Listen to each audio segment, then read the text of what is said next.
2019 has been a turning point for Win Malawi. We discovered permaculture, a way of using science and common sense to grow crops all year round.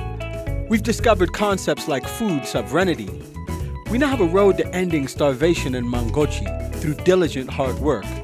This year we took 10 Win Malawi farmers to Permaculture Paradise Institute to study with Luwayo Biswick. We used music as a tool to make the whole country more aware of the potential of permaculture.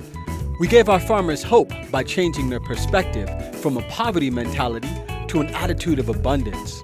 With permaculture, you have what you need to survive. You simply need the light from the sun, a bit of science, and your own creativity. When my father was Minister of Education, what he wanted was for Malawians to go out into the world and become trained at new things and then bring them back to help Malawi. And for me, this is what Luwayo has done.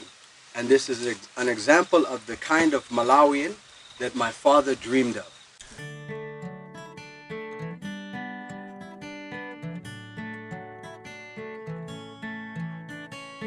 My personal definition of permaculture is a way of living and farming in harmony with nature.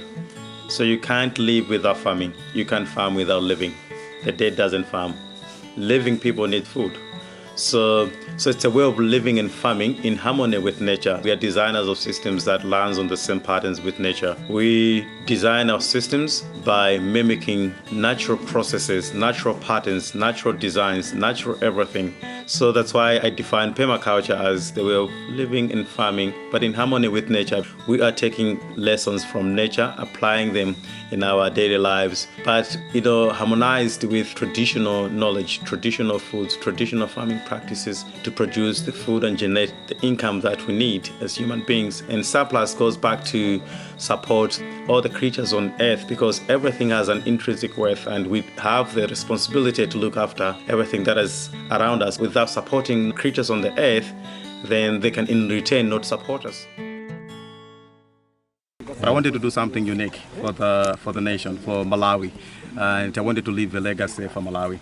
And the way to do that was to set up something that could be achievable for the Malawians, because these courses are very expensive elsewhere. Everywhere you go, the courses are expensive. So for me to keep on fighting the battle to reduce the cost for the poor Malawians in the villages. Luwayo is one of the first Malawians attempting to meld ancient local farming techniques with modern permaculture ideas. His farm, which is known as the Permaculture Paradise Institute, is the first training center that has the goal of educating rural farmers who've been struggling with scarce resources. He took us on a tour of the institute to show us his unique approach to permaculture design. Where somebody could have planted flowers, and we've planted edible medicinal flowers, but functional flowers. So these are those here? All these are edible. Luwayo showed me the power of a simple plant, lemongrass. I had no idea that lemongrass had so many functions. He explained that not only was it edible, it has a secondary function of being a mosquito repellent, which is incredibly important in a country where mosquitoes cause malaria. You can keep mosquitoes, snakes, and bugs away by just planting lemongrass. That's why you find lemongrass planted everywhere.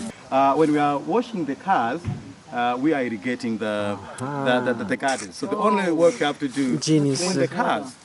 Yeah. So it's the functionality that we are so much interested in permaculture. And so, philosophically speaking, everything you've described has multiple purpose. Exactly. There's nothing with a single purpose. No way. Everything is tied into everything, talking to each other. Yeah. It's like music. Yeah, it's like music. So conventional agriculture tries to push that away. Okay. In permaculture, we try to advocate for that. So let me show you the toilet. One of the most important things I learned on my tour with Luwayo is the importance of seeing value in everything around you. In Luwayo's world, that which is considered waste can be used in practical ways that support life. He showed us a simple toilet that could be made for any house in any village that can produce compost. This is just a toilet seat. You sit there and use it. After using it, you add organic matter to balance nitrogen and carbon, and that's how you make compost. Work with our own hands, our own sweat, our own knowledge, and create what we want to see in this world. So this is our biogas digester. We'll be using manure from the animals to feed the biogas digester, and that will be generating enough energy for cooking inside the kitchen. So this is the inlet, that's the outlet. That's where we'll be harvesting manure for the garden, and this is where we'll be feeding the biogas digester to generate energy for cooking inside the house. What we've done for wind farmers with our donations this year is expose them to a new outlook on the world. Malawians have been trained by years of poor leadership to seek money for survival. My mother, Catherine Chippenbetter, has always said, "You have a life, live a life with what you have." In other words, money's not the only path to a full life. Knowledge is also valuable. Luwayo ended the tour near an ancient Malawian tree. He wanted wind farmers to leave their week of training knowing that the future was a balance of new ideas and traditional ideas. We need money to buy everything, but in nature everything is done the natural way.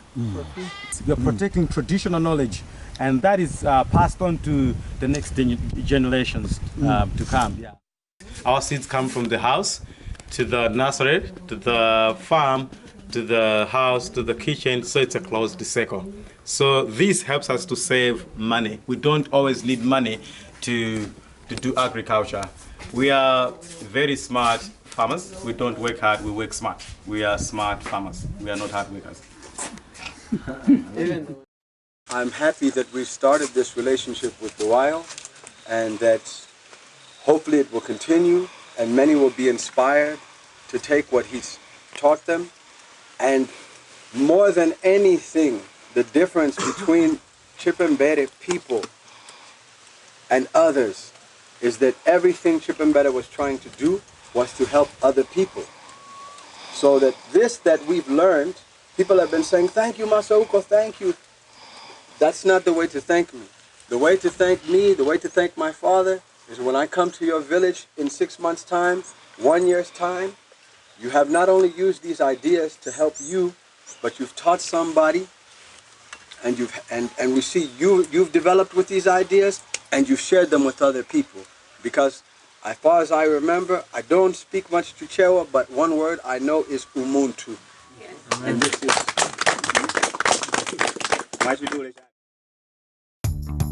What wind farmers took away from their week with Luwayo was a new outlook.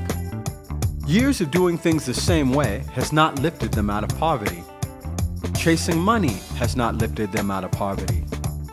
Permaculture has offered them a new way to become self-sufficient. In wind schools, the children learn through music. I challenged the farmers to spread the word about permaculture through their villages through song.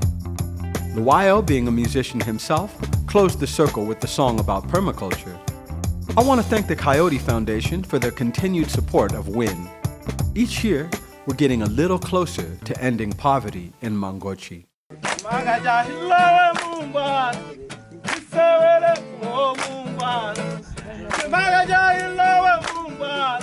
otisewele.